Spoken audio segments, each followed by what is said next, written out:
our podcast. Di episode kali ini, kita akan membahas topik yang super important, yaitu struktur organisasi Indonesia dan perbandingannya dengan negara lain.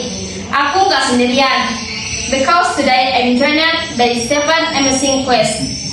Bintang tamunya, saya sendiri, host Rika Febrianti, dan di samping kanan saya Ali Prasetya.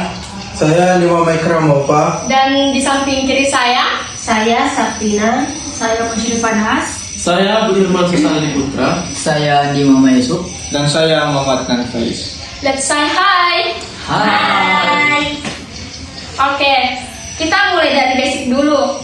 Adnan, can you explain what is struktur organisasi Indonesia?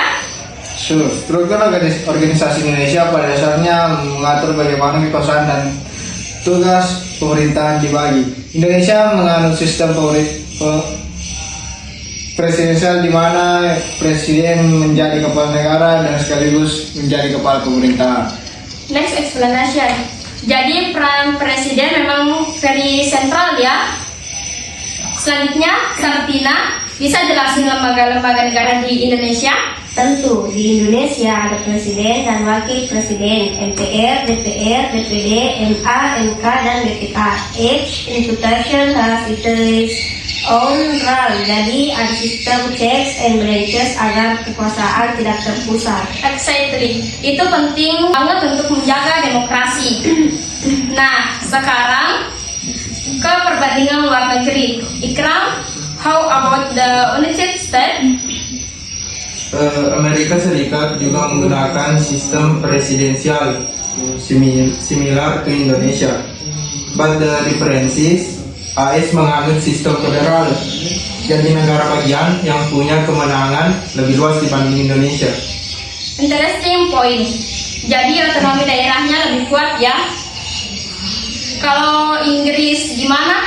Yusuf, please explain. Inggris menggunakan sistem parlementer.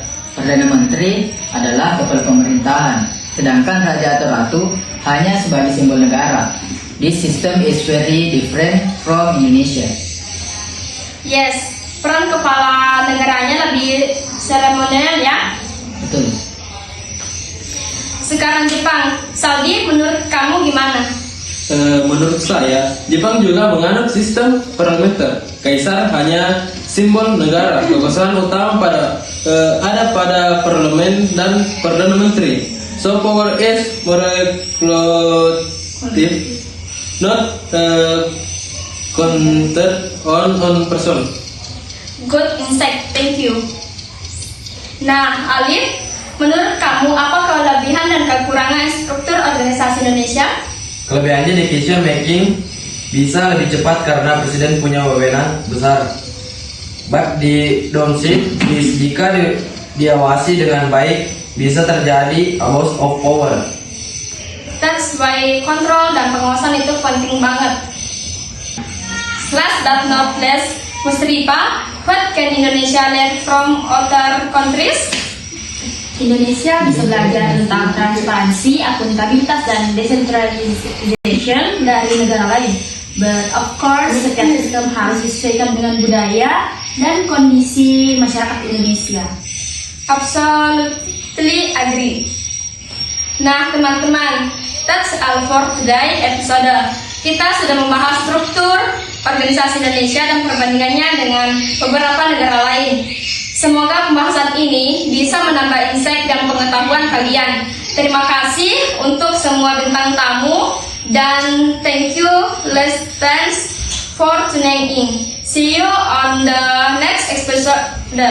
Bye everyone. Bye.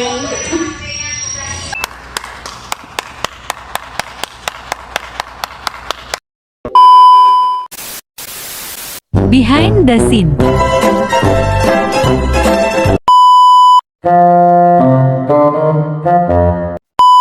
Bye.